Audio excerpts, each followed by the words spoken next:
But we begin with Frank Luntz and his focus group. Frank? Megyn, I don't know how happy y'all at Fox are going to be, but I want a word or phrase to describe tonight's debate, and I'm going to start in the second row. Sophomoric. Embarrassment. Disappointing. Shameful. Despicable. Angering.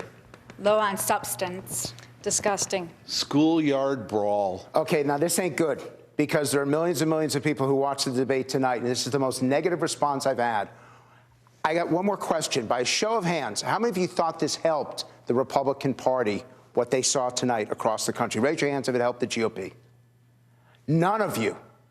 So what's the problem? What's your anger? Explain it to me. They're not getting their points across. They're not telling us about what they want to do as president.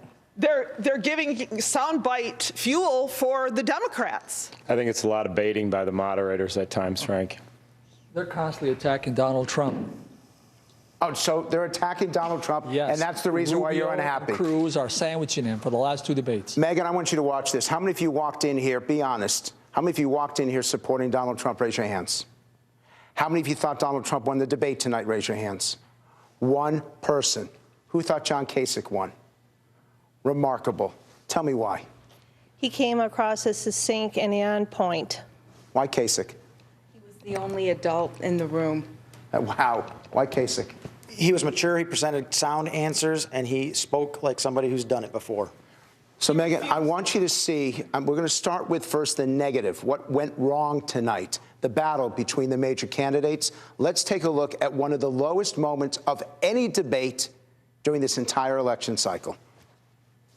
That's why Trump University is so relevant here. I saw this video last week where he's sitting in front of a camera saying, we're going to hire the best people, and I'm going to handpick them, and they're going to be handpicked instructors, the best instructors in the world. One of them, by the way, was a manager at a Buffalo Wild Wing, and that's who they hired to do this. And people borrowed money, and they signed up for this fake university. And these people owe all of us money now, and they got nothing in return for it, but you were willing to say whatever you had to say to get them to give you their money. The people of Florida can't stand him. He couldn't get elected dog catcher. Let me just ask the voters at home, is this the debate you want playing out in the general election? I mean, that was the high. It's amazing to me. We've never tested something so low. How old are you? 18. So this is your first vote ever? Yes. What was the problem with this? He's dividing our party instead of uniting it, and I came here as a Rubio supporter. So it's really frustrating to hear someone say that. In the back.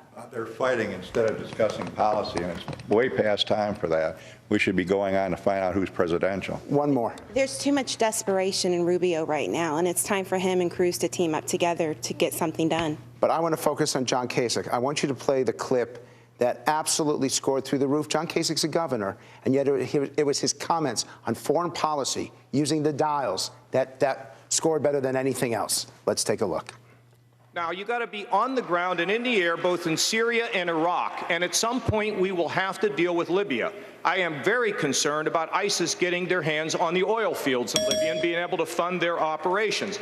The fact is, cool, calm, deliberate, effective, take care of the job, and then come home. That's what we need to do with our military foreign policy. They used these dials that scored about a 90. What was so positive about it? I just felt that he was very mature. He was relaxed. One thing that really impressed me is he was not drawn into this little kindergarten debate. What was it about Kasich? He did a great job talking about his experiences, his plans, what he would actually do to change the things in the country and the world as far as safety and all of his policies. So even though that was a very high-tested moment, Megyn, that wasn't the #1 moment of tonight. When we come back a little bit later, we're going to show you the single highest dialed tested clip. And I'm also going to explain to you why I'm holding these Donald Trump sneakers, one of a kind, because they're for you. The next time I see you, I'm going to give you an autographed pair. I'm going to look like you, Frank, walking around in your sneakers all the time. I could use a pair of those. Thank you, sir. And thank you to the focus group. We'll be right back to you.